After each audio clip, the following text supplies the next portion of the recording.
नमस्कार दोस्तों, एक बार फिर हमारे YouTube चैनल में आप लोगों का हार्दिक स्वागत है। लेटेस्ट अपडेट निकल कर आए कि केंद्र सरकार के 1 करोड़ से ज्यादा केंद्रीय कर्मचारियों पेंशन भोगियों के लिए आ गई है अब बड़ी खुशखबरी। 43,560 रुपये से लेकर 51,480 रुपये तक होगी केंद्रीय कर्मचारियों की सैलरी में बढ़ोतरी। इस फॉर्मूले से बढ़ेगी कर्मचारियों की सैलरी। तो दोस्तों, हम आपको सब डिटेल में बताएंगे कि केंद्र सरकार लाखों केंद्रीय कर्मचारियों की सैलरी बढ़ोतरी के लिए कौन सा फॉर्मूला लेकर आ रही है। अगर आप हमारे चैनल पर फर्स्ट टाइम विजिट करें तो चैनल को लाइक कर दीजिए, सब्सक्राइब कर दीजिए, साथ ही साथ बेल आइकन को भी बजा दीजिए ताकि गवर्नमेंट या पेंशन से संबंधित जितने भी न्यूज आती हैं उनकी नोटिफिकेशन आप लोगों के पास तुरंत पहुँच सके। तो करते वीडियो को स्टार्ट बिना किसी देरी के।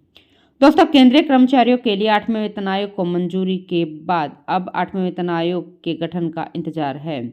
8वें वेतन आयोग का गठन जल्द ही सरकार करने जा रही है। केंद्रीय कर्मचारियों के लिए वेतन संशोधन के लिए 8वें वेतन आयोग के एक अध्यक्ष और 2 सदस्य की नियुक्ति की जाएगी। वही सामने आ रहे आंकड़ों के अनुसार न्यूनतम सैलरी बढ़कर 34,560 रुपये से लेकर 51,480 रुपये तक हो जाएगी। दोस्तों, कर्मचारी की सैलरी बढ़ोतरी के लिए महत्वपूर्ण फिटमेंट फैक्टर है। 7वें वेतन आयोग में फिटमेंट फैक्टर के तहत कर्मचारियों की सैलरी बढ़ाई गई थी। 7वें वेतन आयोग में फिटमेंट फैक्टर 2.57 था, जिसे कर्मचारी की न्यूनतम सैलरी 7,000 रुपये से बढ़ाकर 18,000 रुपये की गई थी। अब फिर से फिटमेंट फैक्टर में बढ़ोतरी होगी।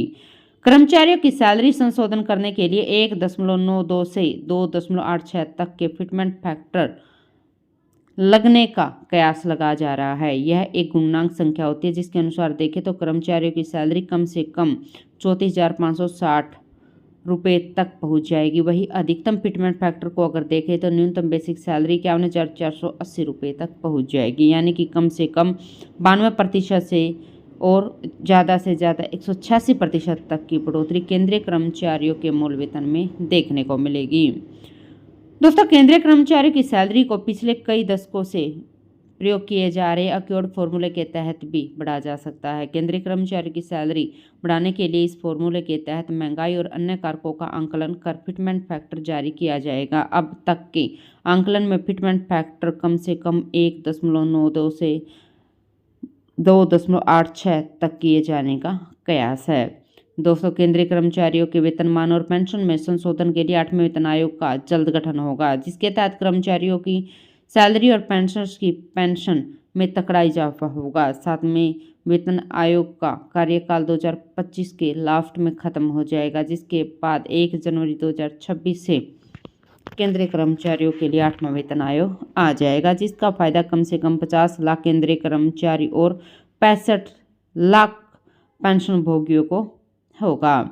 दोस्तों, 8वें वेतन आयोग की सिफारिश लागू होने से 1 करोड़ से ज़्यादा परिवारों को फायदा होगा। तो दोस्तों, आज के लिए इतना ही। मिलते हैं नेक्स्ट वीडियो में, तब तक के लिए जय हिंद, जय भारत।